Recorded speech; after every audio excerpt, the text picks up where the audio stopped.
October is Inktober, and that means pen and ink.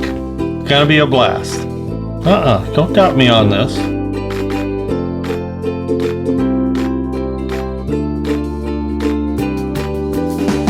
Hello Minders, welcome back to the Mind of Watercolor. Doing another Inktober special today, and it's gonna be pen and ink of a Sedona picture I took.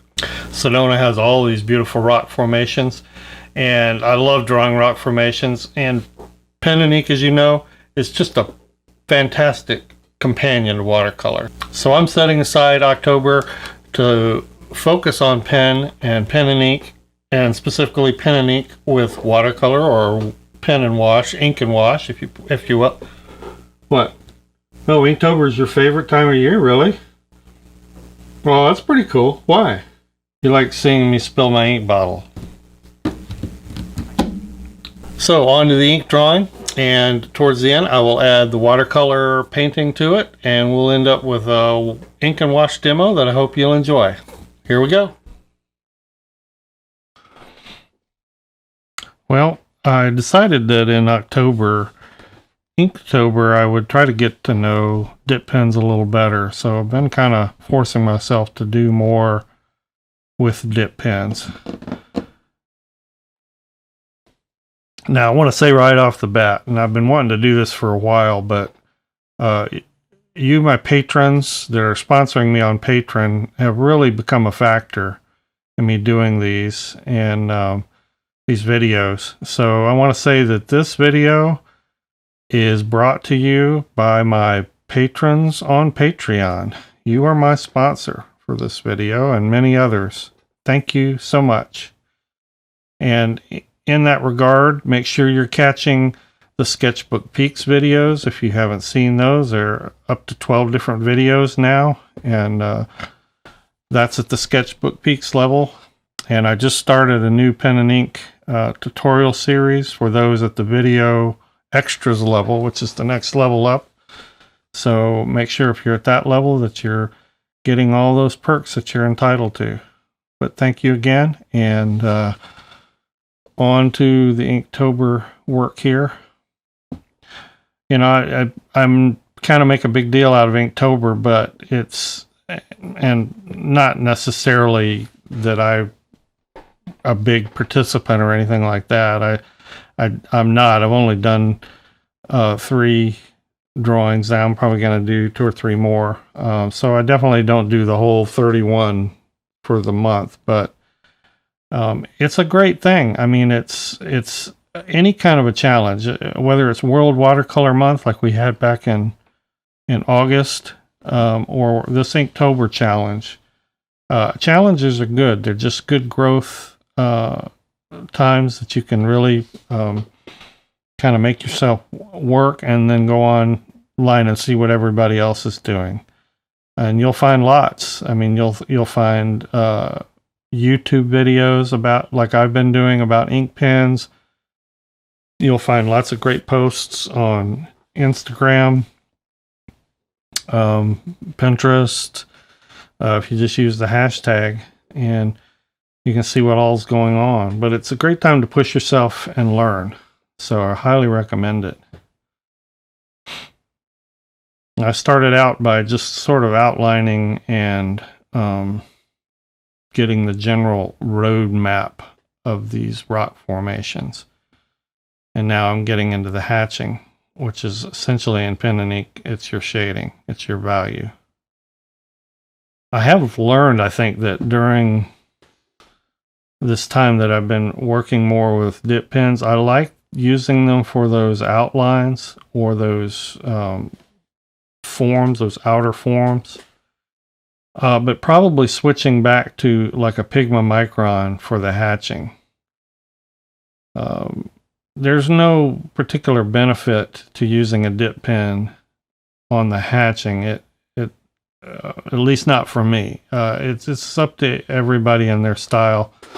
But on hatching, I like a nice consistent line, and I like to be able to just continue doing the hatching for a long time without having to re-dip my pen.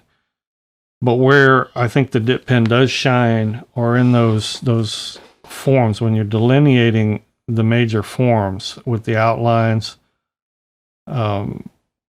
you get that nice expressive variation of line, and I think that's what's cool. And here I've just speeded up the hatching because it gets repetitive. I covered this in the video extras tutorial that I started on Patreon, but I like to use a technique I call layered hatching. A lot of times it results in cross hatching, but it's not cross hatching. And sometimes cross hatching can be very undirected, meaning you can just start cross hatching and not really pay attention to your forms. So what I do is generally put my hatching down in a direction. I'll go back and layer another layer of hatching over that, maybe in a slightly different direction, maybe in an actual cross, but the next layer that I put, it will be conforming to the forms. I don't know if that makes any sense, but you get a little bit more, I think, meaning in the hatching and the shading. I'm just working on the clouds here. I'm doing a simple kind of vertical line that's almost like a dotted line. I just wanted to be very, very subtle here.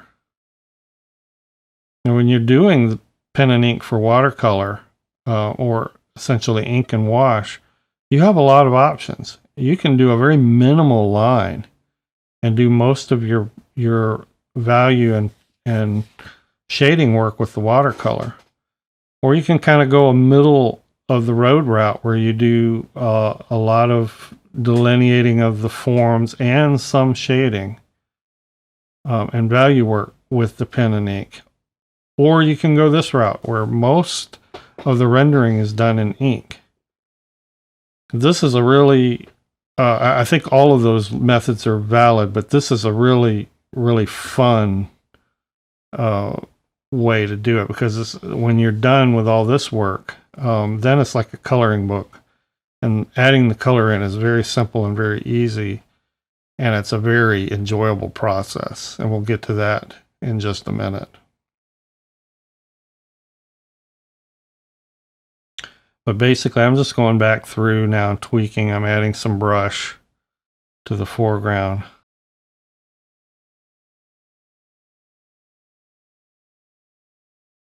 I switched here to the Pentel pocket brush. And by the way, all these supplies will be listed below as usual in the description. But this pocket brush gets a very fine line, but you can go in and fill dark areas very easily. That's why I like to use it. I'm going in and I'm adding my lowlights. Like in these little clumps of brush that are in the foreground, I'm just adding a little shadow at the base. And I'm going in and darkening some of the hatching in the deepest value areas. And it's a great little brush. Handles well. Just a incredibly fine point. And this is the stage on the ink, I think, that really makes it pop, which is why I like to do it. I could do this with the pen, but I think this just gives me a little bit more expressiveness, and I just like being able to go in and quickly fill if I want to add a lot of dark to an area. And when you're doing something like this, rendering a scene, a landscape, make sure that you don't overdo it. You know, when you get to the point where it's starting to look done, add some deepened values there to give it some pop, but don't overdo it.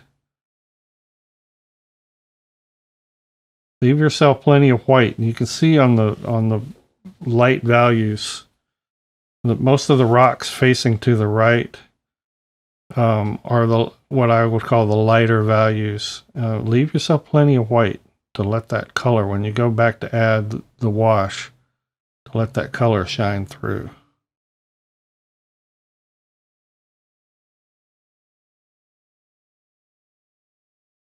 I really had fun with this part. I mean, basically, you don't even, at this point, you hardly even have to think about it.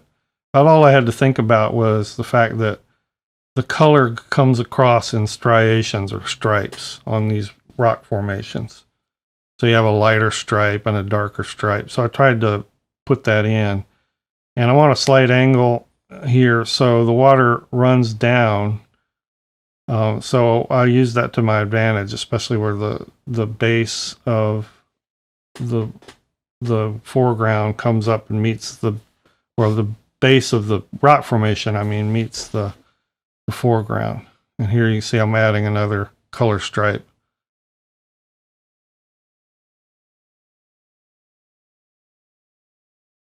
But you can see there's just very little I had to do with the color.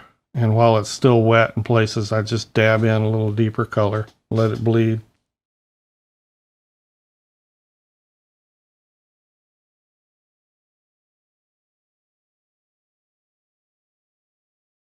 I tried to leave myself plenty of that white, that light, so those highlights would really pop.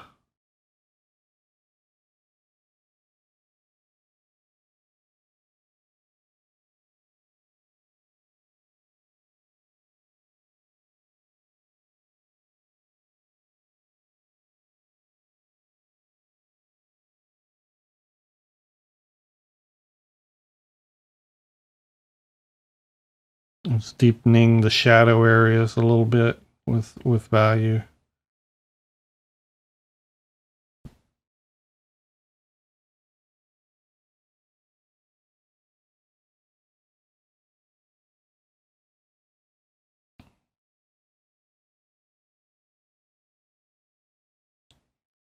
So if you're new to ink and wash, just try all these techniques. Try where you barely do much line work at all, just a little bit of delineating the subject, and then add most of the painting and value work with watercolor. Try a middle of the road approach where you do some shading, and try this more involved approach where you do almost all the rendering. You'll see the differences in each. And here I'm just adding some green, adding in some of that little foliage that's little brush that's spotted on the hillside. But try it all. That's where things like Inktober are great. They kind of force you to focus in one direction for a short time. That's always valuable. Now here I'm just adding clean, clear water to the sky, to parts, to where the clouds are, and then I'm going to dab in some blue. I'm just going to treat the sky very, very simply. I want the line work to show through.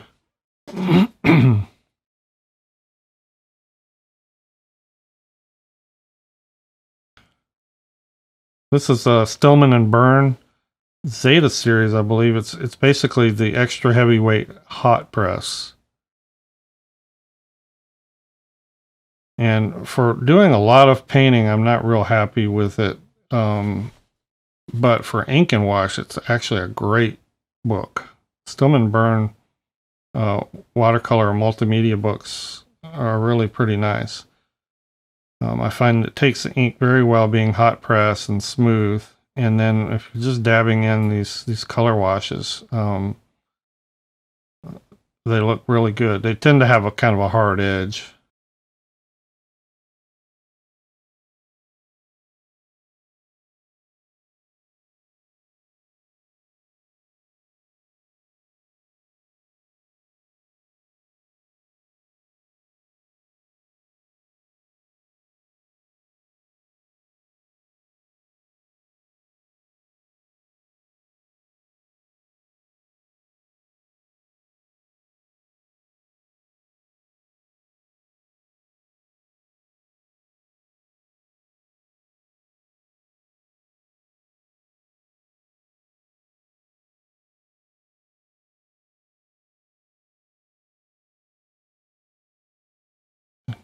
That's about it.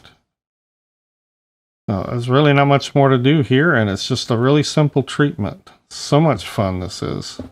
Thank you, everybody. Again, thanks, patrons, and all of you out there viewing. I'm so happy to have you viewing. And get out your pens, get out your brushes, get a nice watercolor sketchbook, and have at it. Thanks. We'll see you all next time.